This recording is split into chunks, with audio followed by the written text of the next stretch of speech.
Glissez-déposez pour faire arriver un enfant. Cliquez sur sa photo, maintenez votre clic et glissez-la dans la section de droite qui s'ouvre dynamiquement. Sur un téléphone cellulaire, cliquez sur la flèche d'arrivée.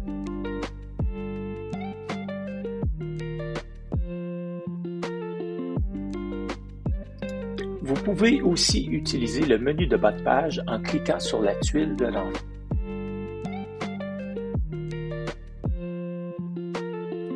Utilisez ces mêmes méthodes lorsque l'enfant quitte à la fin de la journée. Glissez la photo dans la zone « Quitte le service de garde » en bas à droite.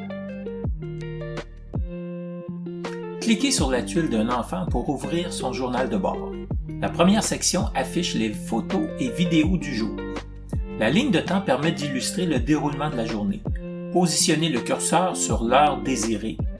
Cliquez sur une icône correspondante à une activité. Notez que vos journaux de bord peuvent être structurés selon vos besoins et préférences. Dans les espaces texte, vous pouvez écrire dans vos mots, utiliser les phrases que votre service de garde a préenregistrées ou même réutiliser une des dernières phrases que vous avez inscrites. Le journal de bord apparaît une fois l'enfant arrivé au service de garde. Pour démarrer la création des fiches d'assiduité, commencez par créer une première période. Indiquez la date de début. Le système propose des périodes de 4 semaines. Par la suite, le plus vous permettra de créer vos prochaines périodes. Le bouton « Traiter les fiches d'assiduité » permet de les générer pour les groupes ou les enfants sélectionnés. Révisez les fiches ainsi produites. Vous pouvez changer les codes de chaque journée au besoin. Simplement cliquez la journée en question. Au bas, vous retrouverez un sommaire de la période pour les enfants sélectionnés. Vous pouvez enregistrer votre travail ou signer les fiches pour les envoyer aux parents. Vous pouvez conserver votre signature pour la réutiliser dans d'autres documents. Tant que la fiche n'a pas été signée par le parent, vous pouvez la modifier. Le bouton « Modifier » vous permettra de la supprimer au besoin. Pour créer un rapport d'accident, allez dans les rapports médicaux de l'enfant. Cliquez pour ajouter un nouveau rapport. Vous pouvez ajuster la date et l'heure de l'événement. Cliquez pour continuer la rédaction du rapport. Vous avez le choix de différents types de rapports. Chacun s'adapte dynamiquement aux informations que vous devez fournir. Pour les besoins de l'exemple, nous allons tous vous les présenter. Dans le cas d'un accident, vous verrez de quel type d'accident vous avez affaire. Le bouton « Retour » vous permet de revenir sur vos pas. En plus des accidents, vous pouvez documenter les vomissements et diarrhées, une réaction allergique ou un épisode de fièvre. Dans le cas d'une fièvre, Graphéago peut calculer la dose d'acétaminophène selon la concentration et le poids de l'enfant. Ce calcul se fait lorsque vous complétez la fiche d'administration. Cette fonctionnalité est incluse avec la gestion des médicaments. Poursuivons l'exemple avec un accident de type morsure. Graphéago vous propose les différents scénarios possibles. Vous n'avez qu'à cliquer. Il s'agit ici d'une morsure simple, alors que l'enfant exprimait de la frustration. Pointez la partie du corps affectée. Vous pouvez aussi prendre une photo directement avec votre appareil. Celle-ci fera partie du rapport.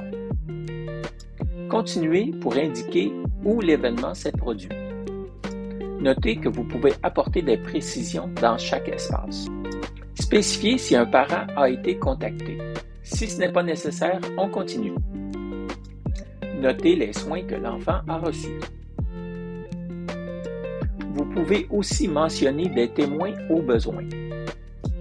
Vous soumettez votre rapport une fois celui-ci complété. L'administration est avertie qu'il y a un nouveau rapport médical à approuver. Elle le révise et le complète au besoin. Une fois approuvé, le rapport est immédiatement envoyé aux parents. Ils pourront aussitôt le consulter sur Graphéago.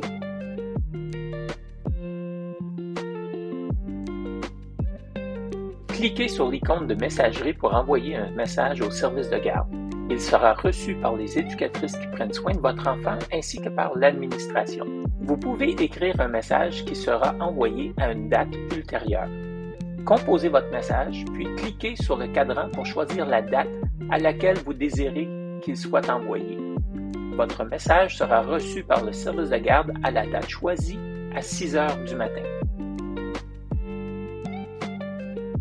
Vous pouvez modifier un message prévu pour une date ultérieure. Cliquez sur l'horloge dans la section indiquant que vous avez des messages différés. Sélectionnez votre message pour le modifier.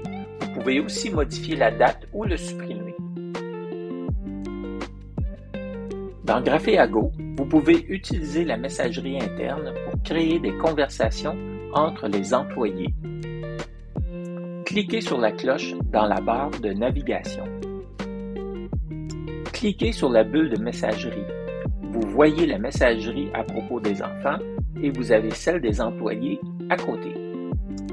Utilisez cette messagerie pour communiquer avec vos employés individuellement ou faire des conversations de groupe. Vous pouvez établir des conversations sur différents sujets. Par exemple, ici nous avons des échanges à propos des trucs sur la pédagogie. Pour démarrer une nouvelle conversation, cliquez sur le plus. Vous pouvez inclure les éducatrices responsables d'un groupe, celles qui se retrouvent dans un local en particulier, ou sélectionner des éducatrices par leur nom. Dans cet exemple, nous créons une conversation privée avec Elisabeth. Vous pouvez donner un nom à cette conversation ou laisser le nom du groupe ou de la personne. Dans l'exemple, Elisabeth recevra une notification qu'elle a reçu un nouveau message. Elle cliquera sur sa cloche pour l'ouvrir. Cliquez sur le crayon pour modifier les paramètres de cette conversation. Notez que seule la personne qui a créé la conversation peut la supprimer. Pour inscrire des vacances, cliquez sur la journée de début des vacances.